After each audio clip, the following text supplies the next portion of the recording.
নমস্কার, আমি রেনিসা। আপনারা হয়তো লক্ষ্য করেছেন যে মাঝের একটা সপ্তাহ আমি আপনাদের সামনে কোনো নতুন ভিডিও কন্টেন্ট আনিনি। তার কারণ আমি এমন একটা ভিডিও কন্টেন্ট আনার কথা ভেবেছিলাম, কাজ করছিলাম, যে ভিডিও কন্টেন্টটা আপনাদের সামনে আনলে আপনারা অবাক হতেন। শুধু নয়, আমি জানি যে এটা নিয়ে অনেক আলোচনা হতো, তাই আমাকে অনেক বেশি খুঁটিয়ে কাজ করতে হচ্ছে। আর আজকে যখন এই ভিডিওটা আপনাদের সামনে আমি এনেছি, আপনারা দেখার পর আমি জানি এটা নিয়ে অনেক মানুষ আলোচনা করবে। আজকের এই ভিডিও কন্টেন্টটা সোমনাথ মন্দিরকে। এই মন্দির খুব সাধারণ মন্দির নয়। এই মন্দিরের এমন একটা রহস্য আমি আজকে আপনাদের সামনে তুলে ধরব, যেটা শুধু অলৌকিক নয়, অবিশ্বাস্য। আর এই ভিডিওটা দেখার পর আমি জানি যে আপনারা শুধু অবাক হবেন না, স্তম্ভিত হবেন, হতবাক হবেন। গুজরাতের সোমনাথ মন্দির, হাজার হাজার বছর ধরে এখানে আক্রমণ চালানো হয়েছে, লুটপাট চালানো হয়েছে।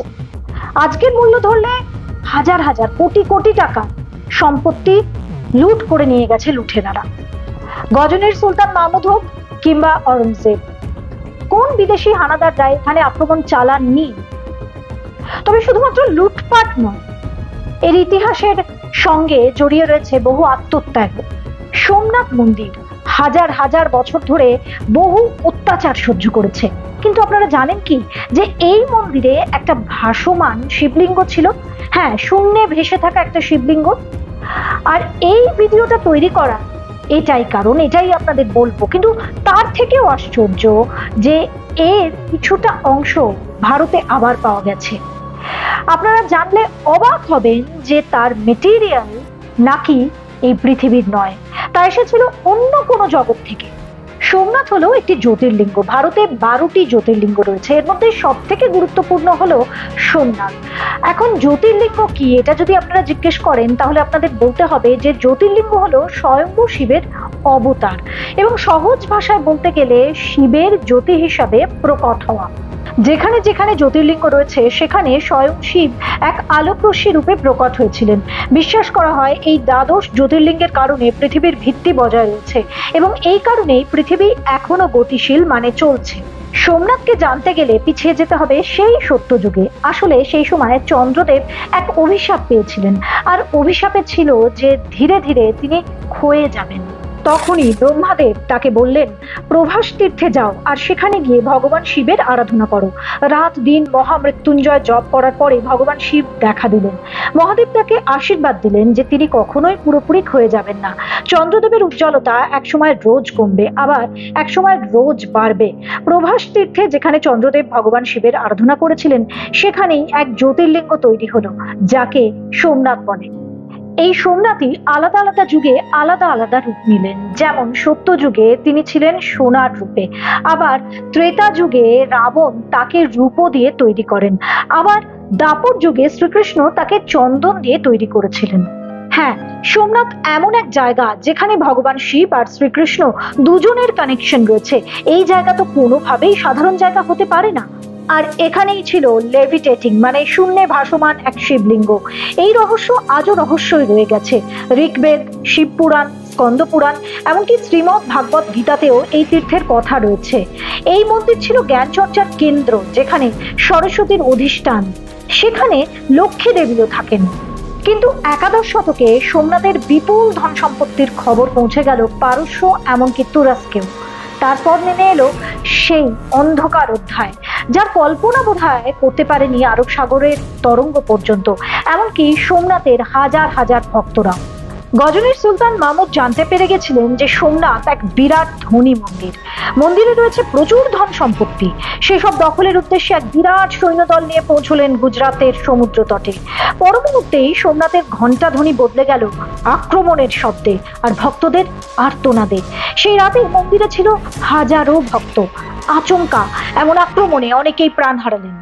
সোমনাথ তো কোনো যুদ্ধভূমি নয়, কোনো রণভূমি নয়, সেটা আসলে ভক্তের ভূমি। তাই সেখানে হাজারো ভক্ত ভক্তির উদ্দেশ্যেই গিয়েছিলেন সোমনাথের কাছে। কিন্তু যেদিন এরকম বিদেশি আক্রমণ হলো, হানা হলো, সেদিন তবুও রুখে দাঁড়িয়েছিলেন ভক্তরা, নিরপরাধ ভক্তরা।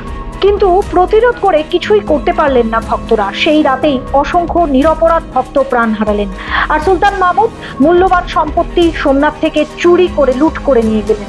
আজকের দিনে এই সম্পত্তির মূল্য 100 কোটিরও বেশি। শুধু তাই নয়, মন্দিরের কিছু অংশ ভেঙে তা দিয়ে মসজিদ তৈরি করে একটি প্রতীকী বার্তা দেওয়ার চেষ্টা করা হয়েছিল। পারস্য কিংবা তুরস্ক, এদের কাছে তো সোমনাথ লুণ্ঠন ছিল বিজয়ের মুহূর্ত, কিন্তু ভারতীয়দের কাছে না, তা নয়। আসলে চন্দ্রদেব যে অভিশাপ পেয়েছিলেন, সেই শাপ হয়তো সোমনাথ মন্দিরও পেয়েছিল। 1300 শতকে আলাউদ্দিন খিলজির নজর পড়ল সোমনাথে। সেনাপতি উলুগ খানের নেতৃত্বে সোমনাথ আক্রমণে পাঠালেন খিলজি। 1299 সালে মন্দির আক্রমণ চালানো হলো, মন্দিরকে আবার লুট করা হলো। এরপর জাফর খান, গুজরাতের সুলতান মাহমুদ শাহ প্রথম মন্দিরকে আবার লুট করলেন। আর শেষে মুঘল সম্রাট অরঙ্গজেবের হাত থেকেও মুক্তি পায়নি এই মন্দির। 1706 সাল থেকে 75 বছরের জন্য সোমনাথ মন্দির ছিল শুধুই ধ্বংসস্তূপ। ইতিহাসে আছে সোমনাথ মন্দিরকে 17 বার লুট করা হয়েছিল, আর প্রতিবার লুটের পরে শুধুমাত্র এই মন্দিরের ধ্বংসাবশেষই বেঁচে থাকতো। তারপর অনেক পরে এই মন্দিরকে বাঁচিয়েছিলেন রানী অহল্যাবাই। তিনি এক নতুন স্ট্র্যাটেজি নিয়ে মন্দির পুনর্গঠন করলেন। আগের থেকে ছোট আকারে বানালেন আর শিবলিঙ্গকে নিয়ে গেলেন একেবারে মাটির গভীরে।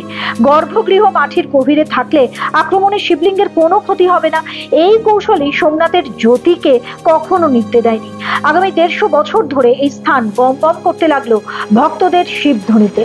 স্বাধীনতার পরে সর্দার বল্লভভাই প্যাটেল এই মন্দিরকে নতুন করে নির্মাণের সংকল্প নিয়েছিলেন। 11 মে 1950 সালে ভিত্তিপ্রস্তর স্থাপিত হলো। 1 বছরের মধ্যে নতুন মন্দির তৈরি হয়ে গেল। ভারতের রাষ্ট্রপতি রাজেন্দ্র প্রসাদ এই মন্দিরের প্রাণ প্রতিষ্ঠা করতে এসেছিলেন। আর সেদিন সোমনাথ মন্দিরে হাজারো প্রদীপের আলো, শঙ্খধ্বনি আর বেদ মন্ত্র ধ্বনি ফিরে এলো আবার। আর এই সেই ভাঙা শিবলিঙ্গের অংশটা 1924 সালে কাঞ্চির শঙ্করাচার্য পরিবারকে আগামী 100 বছর এই শিবলিঙ্গকে গোপনেই রাখার নির্দেশ দিয়ে দিয়েছিলেন। 2025 সালের জানুয়ারিতে বর্তমান শঙ্করাচার্যের নির্দেশ অনুসরণ করে সীতারামন শাস্ত্রী বেঙ্গালুরুতে গুরুদেব শ্রী শ্রী রবিশঙ্করের কাছে সেই লিঙ্গটি নিয়ে আসেন।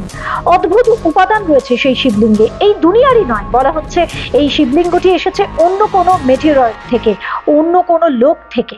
कोई वस्तु इस दुनिया का नहीं है, यहाँ है नहीं। कहते ये कई और मटेरियल से, किसी और लोक से आया है। আমাদের রীতিনীতি, আচার, আমাদের কালচার, আমাদের ধর্ম আমাদের শিক্ষা দিয়েছে যে আমরা অন্যের ধর্মে নাক গলাই না, কিন্তু আমাদের ধর্ম, আমাদের কালচার, আমাদের ঐতিহ্য, রীতিনীতি, সেগুলো রক্ষা করার দায়িত্ব এবং অধিকার সেটা আমাদের জন্মগত, আর এটাই আমরা করছি। আমাদের স্থাপত্য, আমাদের কালচার রক্ষা করার জন্য আমাদের হাজার হাজার বছর ধরে লড়াই করতে হয়েছে। আমাদের পূর্বপুরুষেরা সেই লড়াইগুলো করেছে, এখনো সেই লড়াই আমাদের করতে হচ্ছে। আগামী 1000 বছরেও হয়তো এই লড়াই আমাদের করতে হবে, আমরা করব, এবং এটা আমাদের অধিকারের মধ্যে পড়ে। এই নীরব প্রতিবাদে, নিজেদের ধর্মকে, নিজেদের কালচারকে রক্ষা করার যে নীরব প্রতিবাদ আমরা শুরু করেছি, তাতে যদি আপনারা জয়েন করতে চান তাহলে অবশ্যই কমেন্টে আপনাদের মতামত এবং আপনারা যে আমার সঙ্গে আছেন সেটা জানাতে ভুলবেন না। আর এই ভিডিওটা ভালো লাগলে অবশ্যই চারিদিকে ছড়িয়ে দিন, শেয়ার করুন। যত শেয়ার করবেন তত আরো বেশি মানুষ এই নীরব প্রতিবাদে যুক্ত হতে পারবেন।